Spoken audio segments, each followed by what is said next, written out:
Hey, what's going on, guys? Thanks for checking out today's video. Today, we're going to see me doing a new strategy for me in the Legend League, the Yeti bat strategy. Let's go ahead and jump into a few replays.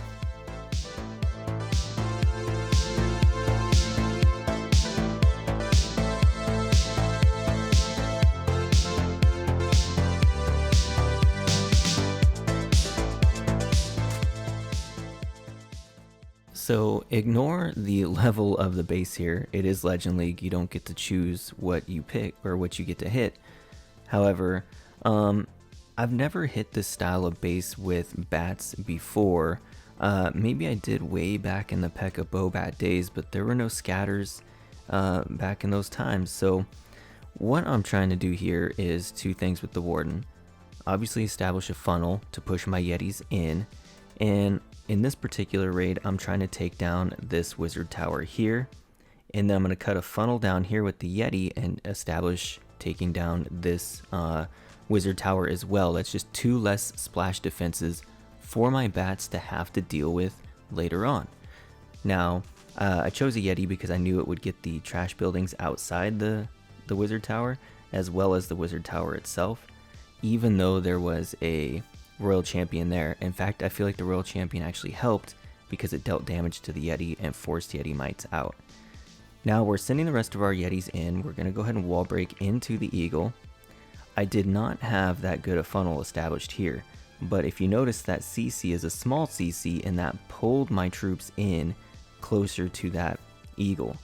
Now when I do this, I send the blimp in over my troops so that I can use the tome to protect the blimp long enough that it can make it to the town hall. I rage the town hall every single time now. I have had a few practice FCs where the town hall does not go down if I don't rage, and that's because of two things.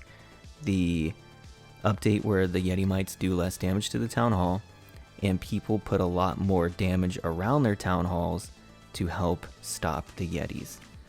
Now I decided to take out another splash with my Royal Champion and then send the bats in next to it, which is always risky because, look here, the Royal Champion pulled the tornado.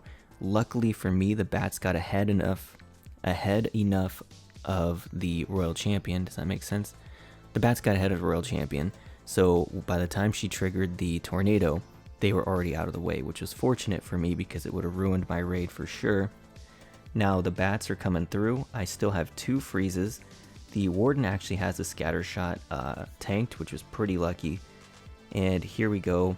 Bats are working their way through the final defenses, and all we have left is cleanup. And we still have the queen ability. We have quite a few cleanup troops. When I was practicing this, I was only using 2 wizards. I now bring 5 because you really need a lot of cleanup. You cannot rely on having your bats every raid to help you clean up, so having those wizards is pretty clutch. Okay, let's jump into another raid.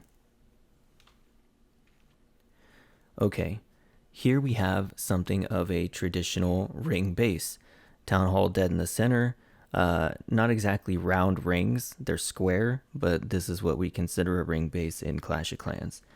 Now for this, when I'm doing my Warden walk, there's things I'm considering: pathing, what kind of funnel I can establish, and what kind of value I can get from this funnel.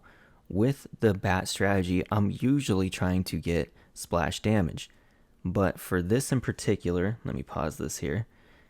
I chose this corner. Now I can't get any splash damage. Why not choose this corner? I can get 2 bomb towers and a wizard tower. The reason is these sweepers, and this is something else to consider when you're doing this version of Yeti Bat. I am always trying to blimp the town hall for the most part, especially on true ring bases where the town hall is dead center. Because of these sweepers here, I did not want to cut the funnel here and try to send my blimp from 3, because if I cut the funnel here, I either got to go 9 or 3 with my Yetis and then send the blimp over them so I can catch the tome to make sure I get to the town hall. I did not want to run into a sweeper here and have it push me into this air defense and have a high likelihood of not making it to the town hall. So I end up cutting my funnel at 3 so I could push my siege machine from behind the sweepers to the town hall. Now, whenever you do that and you're coming in behind the sweepers with a blimp, you have to assume there's going to be a ton of air traps there, right? That's the only reason you have the sweepers pointed the same direction, is it's a bait. But when you have the immortal blimp through the tome, it's not a problem at all. So here we are, we're establishing this funnel here. I really just want to make sure I get minimum that air defense, because if I start my troops and they walk even a little bit, the warden doesn't pick off that air defense, it'll pick off my healers. I decided to come in down here at the bottom with my king, and he has a trap down there of a Tesla farm, which is good because my king could take it out. Had I used just a baby drag, there would have been no way I could have taken that down. Pause this again. Now the king ends up walking around because of that Tesla farm, and he's going to come over here. Now that leaves me a pretty piss poor funnel, and my troops have a likelihood of following this chain of buildings down this way and around the corner instead of pushing in like I need them to. So what I do is, on the fly, I put this Yeti down here because I know this Yeti will take down the storage and the Yeti mites will take down this bomb tower. I'd put a wizard down here at the shop to take down this building here, and I knew that it could step up and take down this storage. That'll give me just enough funnel because of the gap between these two buildings that I can push my Yetis up into this here. So let's see how this plays out. Ice Golem down to protect the Yetis. Yetis in, bowlers behind. I got the blimp in, queen down. I'm going to tome here. Get that wall break in. I rage everybody up. Now watch, everybody comes back. I rage the town hall for the blimp. But here, see, after that wizard tower went down, even the bowlers wanted to come up this way. So, see, there they go. So here we go, working our way in. Now, everybody, it seems like in Legend League, is running a lot of soft CCs. What I mean by soft CC is witches or dragons or goblins, archers, something like that. Not a lot of ice golems these days. Now my queen splits away from my main push of Yetis, so that dragon's going to do a lot of work. I decide to bat bomb the 9 o'clock Inferno with the Royal Champion having gone up there to help clear out some of those buildings, because there wasn't any splash there. And if you notice, there's no splash on the base left at all. My only worry now is that dragon. Can my queen get to that dragon before she gets taken down by too many defenses? So bats are doing all kinds of work. Yetis did all kinds of work. The base is looking pretty beat up. Literally the only question mark here is the dragon. Where's it going to go? Is it going to kill all my cleanup? Is my queen going to be able to take it down? Here we have the king, so I have to burn my queen ability, which is pretty much the last thing I wanted to have happen. Baby dragon finds the tornado trap and pretty much stops it from getting to kill the dragon early on. Here we go. Queen does take down the archer tower, which is going to save this raid. Baby drag also takes down that big dragon, which was a ton of help because this would have been a time fail without that baby drag going outside to help clean up the base. Okay, let's go ahead and take a look at one more raid. So here we have the final raid we're going to look at today. This base was pretty common back at Town Hall 12, or a version of this. But here I was looking at, we have a multi-target Inferno here and 2 singles. Because we're doing bats and splash damage is something we're very concerned with, I decided I wanted to enter into here because I could warden walk this wizard tower, wall break into this Inferno here, and blimp the town hall pretty easy, even though that sweeper is pointed the direction we'll be sending our blimp from. Because it's so close to where we're going to be dropping our blimp, and we know we have that tome ability, can get us behind that sweeper, no problem at all. So let's go ahead and see how this goes. Warden down at the camp.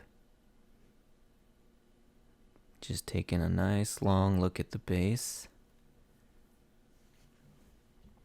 Here we go. So the warden's down, we got the healers in, establishing this funnel. All we want to do is get that wizard tower down, and then we can start with sending in our Yetis. I'm going to send the wall breaker in first if I'm remembering correctly.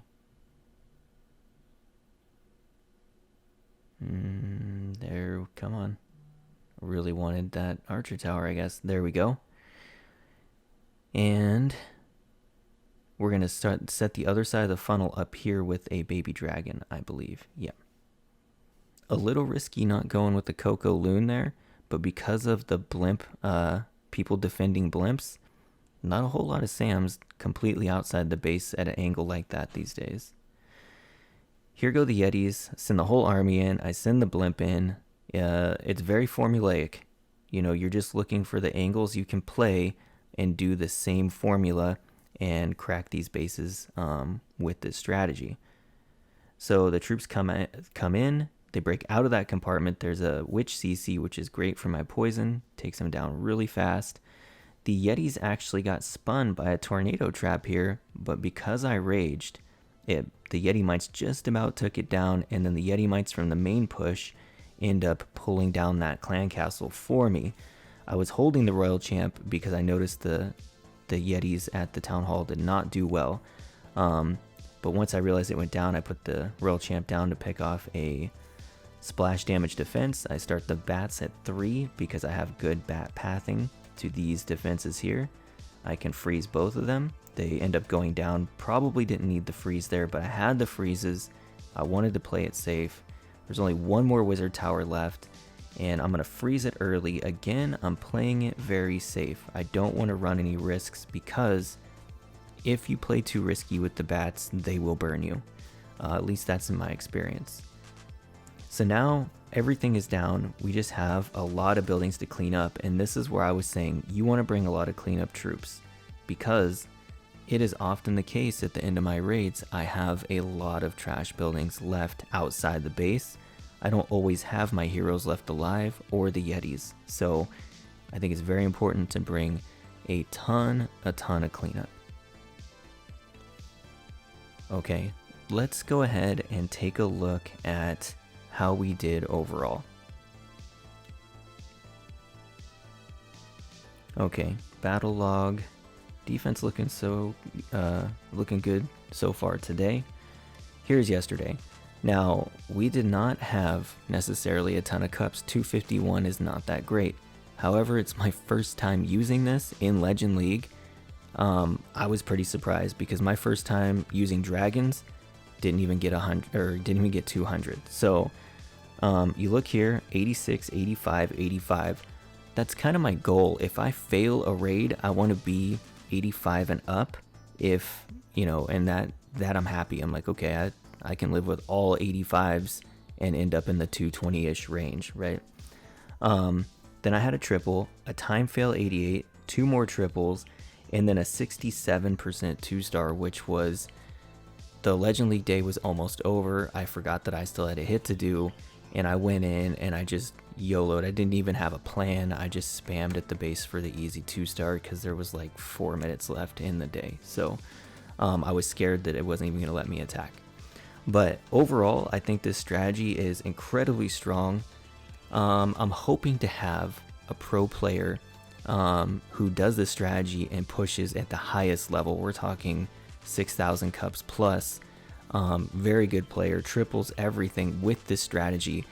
I'm going to try to get him on as soon as I can, and he can explain to us exactly what it is that he does and how he makes this strategy work for him. Alright, that's going to do it for today's video. I hope you guys enjoyed it, and I will see you in the next one.